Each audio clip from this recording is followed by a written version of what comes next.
Hello student, welcome to Asiwal engineering classes. आज के हमारे जो मैकेनिकल वाइब्रेशन का टॉपिक है वो है लॉगरिथमिक डिक्रीमेंट।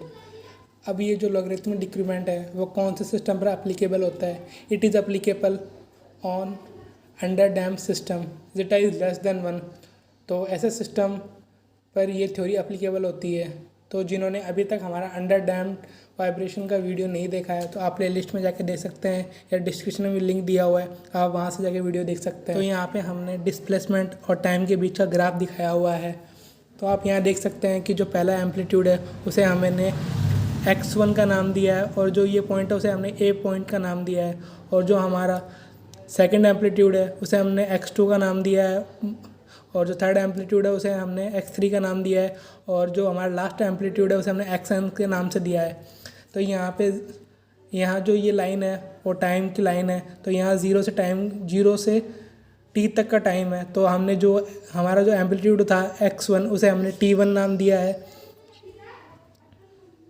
और जो हमारा एम्पलीट्यूड था x2 उसे हमने t2 नाम दिया है और जो हमारा x3 एम्पलीट्यूड था उसको हमने t3 नाम दिया है और जो हमारा xn एम्पलीट्यूड है उसे हमने tn नाम दिया है। अब देखेंगे कि टाइम पीरियड क्या होता है। टाइम पीरियड मतलब दो सक्सेसिव एम्पलीट्यूड के बीच जो टाइम होता है उसे हम टाइम पीरियड कहते हैं। तो यहाँ पे ये सक्सेसिव एम्पलीट्यूड है उन दोनों के बीच का जो टाइम होगा उसे हम टाइम पीरियड कहते हैं। टाइम पीरियड इक्वल्स टू होता है TP इक्वल्स टू 2π/ओमेगा d। तो यहाँ पे हम ओमेगा डी यूज़ करते हैं क्योंकि ओमेगा डी है वो natural frequency of damped vibration है। यहाँ पे हम ओमेगा एन नहीं लिख सकते हैं क्योंकि जो ओमेगा एन होता है वो नेचुरल वाइब्रेशन के लिए होता है, लेकिन यहाँ पे जो हमारा सिस्टम है वहाँ डैम्पर होता है, इसलिए यहाँ पर हम डैम्प्ड वाइब्रेशन इसलिए हम यहाँ पर डैम्प्ड फ्रिक्वेंसी का यूज़ करेंगे ओमेगा डी।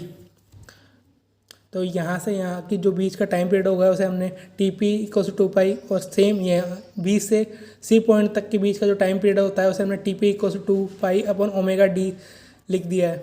अब देखेंगे कि लॉगरिथमिक डिक्रीमेंट क्या होता है। पहले हम देखेंगे डिक्रीमेंट क्या होता है। डिक्रीमेंट मतलब डिक्रीज़ होना। तो यहाँ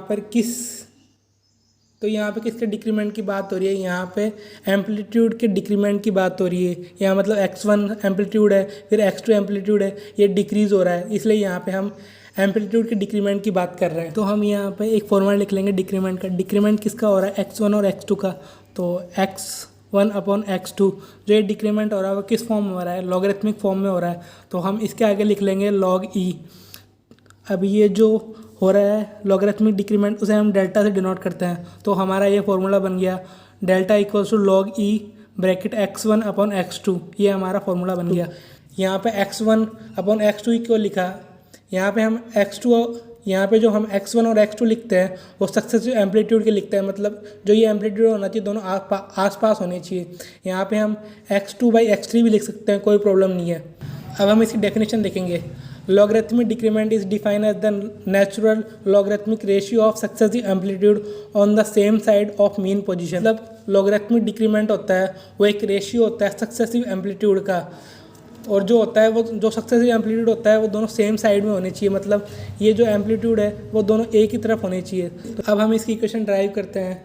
तो हम स्टार्ट कहाँ से करेंगे? हम टाइम पीरियड से स्टार्ट करेंगे। टाइम पीरियड इक्वल्स टू होता है TP इक्वल्स टू 2π/ओमेगा डी। ओमेगा डी क्या होता है? हमने लास्ट वीडियो में देखा था कि ओमेगा डी इक्वल्स टू होता है √1 - जीटा का स्क्वायर इंटू ओमेगा एन। तो यहाँ पे हम ओमेगा डी की वैल्यू पुट कर देंगे।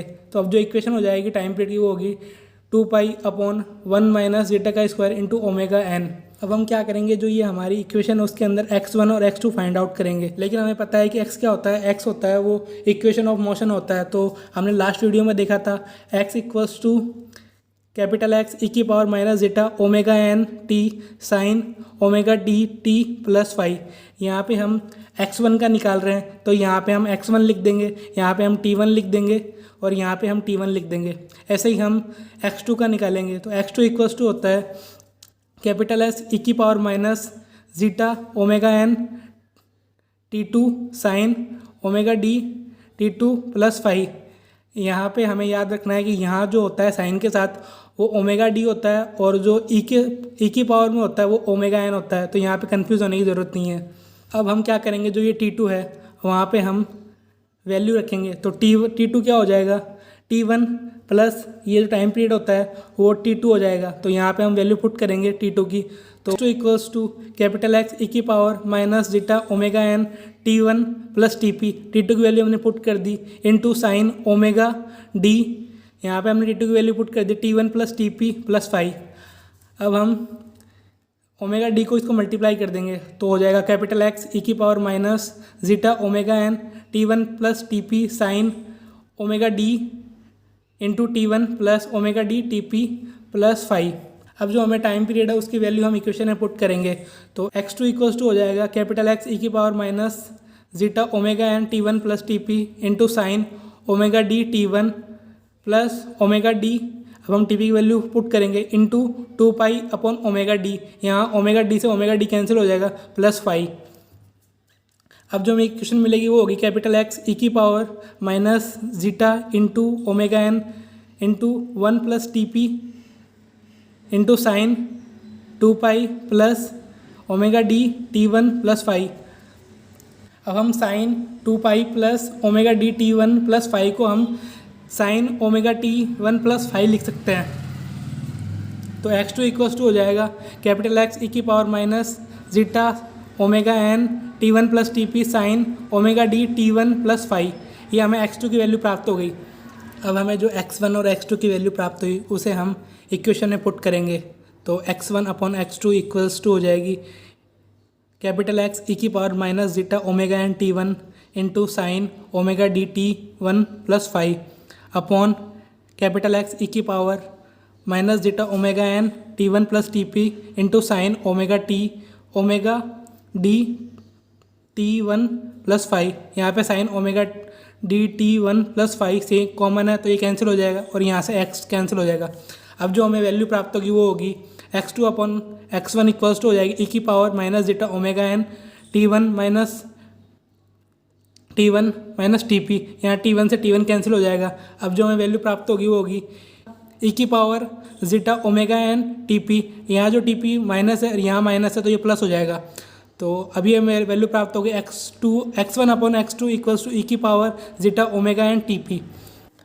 अब हमें जो X one upon X two की वैल्यू प्राप्त हुई उसे इक्वेशन में पुट करेंगे तो डेल्टा इक्वल्स टू क्या होता है log X one upon X two, तो यहाँ पे हम ये वैल्यू पुट करेंगे तो delta equals to log bracket E की power zeta omega N T P, यहाँ पे हमने X one upon X two की वैल्यू रिप्लेस कर दी। और हम जानते हैं कि लॉग और exponential function nearly inverse function होते हैं तो यहाँ पर लॉग और एक्सपोनेंशियल फंक्शन कैंसिल हो जाएंगे तो हमें मिलेगा delta equals to zeta omega N T P.